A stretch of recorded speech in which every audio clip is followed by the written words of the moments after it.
নমস্কার বন্ধুরা, আমার চ্যানেলে আপনাদের স্বাগত জানিয়ে সরাসরি চলে যাচ্ছে আজকের রেসিপিতে। সকাল থেকে প্রচুর বৃষ্টি হচ্ছে, যেন বৃষ্টি বাসনা আবহাওয়া একটু মুখরোচক খাবার খাওয়ার ইচ্ছা করে, একটু অন্য ধরনের গতানুগতিকতা ছেড়ে অন্য ধরনের খাবার খাওয়ার আমাদের সকলেই প্রবণতা থাকে। তো বন্ধুরা, আজকে আমি বানাবো দই পরোটা। দই পরোটা বানানোর জন্য এখানে আমি আটা নিয়েছি, ময়দা ব্যবহার করছি না, আপনি চাইলে ময়দা ব্যবহার করতে পারেন। এখানে 500 গ্রাম নিয়েছি আটা আর 250 গ্রাম টক দই নিয়েছি। এর মধ্যে দিয়ে দিচ্ছি 1 চামচের মতো চিনি আর দিয়ে দিচ্ছি পরিমাণ মতো লবণ।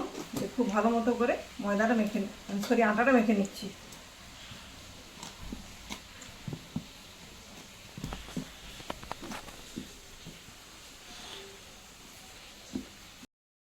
দেখুন বন্ধুরা, দইয়ের সাইজে আটাটা বেশিরভাগটাই মাখা হয়ে গেছে, খুব বেশি জল দেওয়ার প্রয়োজন নেই। আমার 90 ভাগ প্রায় মাখা হয়ে গেছে। এখানে নিচ্ছি 1 কাপ জল। 1 কাপ জল পুরোটা লাগবে না, একটু একটু করে জল দিয়ে মেখে নিচ্ছি। কতটা জল লাগছে সেটা আপনাদের দেখাচ্ছি।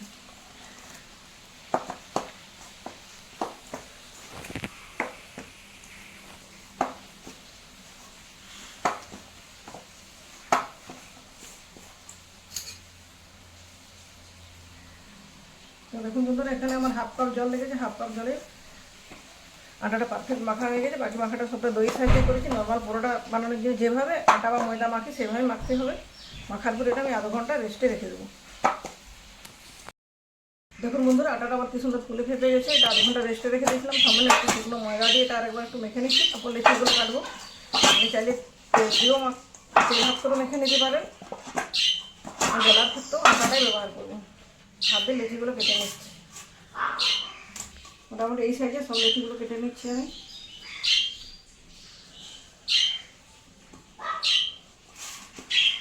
দেখুন বন্ধুরা, পরোটা ভাজার জন্য একটা তাওয়া বসিয়ে দিচ্ছি। এখানে আমি আটার সঙ্গে দিয়ে পরোটাটা বেলে নিচ্ছি।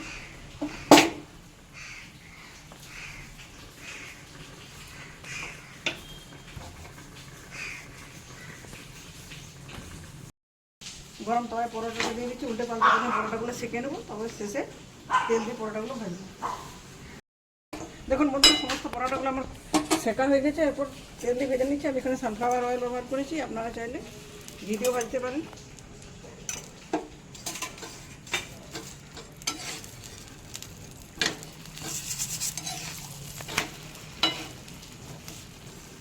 ওর পরোটা দিয়ে তেল দিয়ে পরোটাটা খুব ভালো মতো করে ভেজে নিচ্ছি উল্টে পাল্টে। দেখুন বন্ধুরা, পরোটাটা 2-3 মিনিট সময় ধরে উল্টে পাল্টে খুব ভালো মতো করে ভেজে নিয়েছি। উল্টে পাল্টে দেখুন দুটো পাশে খুব সুন্দর করে ভাজা হয়েছে। যেহেতু দই দিয়ে বানিয়েছি, তো তেল খুব কম পরিমাণে দিলে পরোটাটা ভাজা হয়ে যাচ্ছে। আগেও কয়েকটা পরোটা ভেজেছি, এভাবে বাকি পরোটাগুলো ভেজে নিয়ে ফিরে আসছি। এই দই পরোটার সাথে থাকবে পনিরের তরকারি। দেখুন বন্ধুরা, আমার দই পরোটা রেডি হয়ে গেছে। আমি পনিরের তরকারির সাথে সার্ভ করেছি। আপনারা চাইলে এটা যে কোনো আচার দিয়ে খেতে পারেন। এটা খুবই সহজ রেসিপি, কম সময়ে বাড়িতে বানানো যায়, খেতেও খুব সুস্বাদু হয় এবং স্বাস্থ্যের পক্ষে উপযোগী। তো বন্ধুরা, আমার রেসিপিটি যদি ভালো লাগে কমেন্টের মাধ্যমে জানাবেন। আর ভিডিও ভালো লাগলে লাইক, শেয়ার এবং চ্যানেলটি সাবস্ক্রাইব করে আমার পাশে থাকবেন। আজকের মতো এ পর্যন্ত। পরের দিন দেখা হবে অন্য কোনো রেসিপির সাথে। ধন্যবাদ।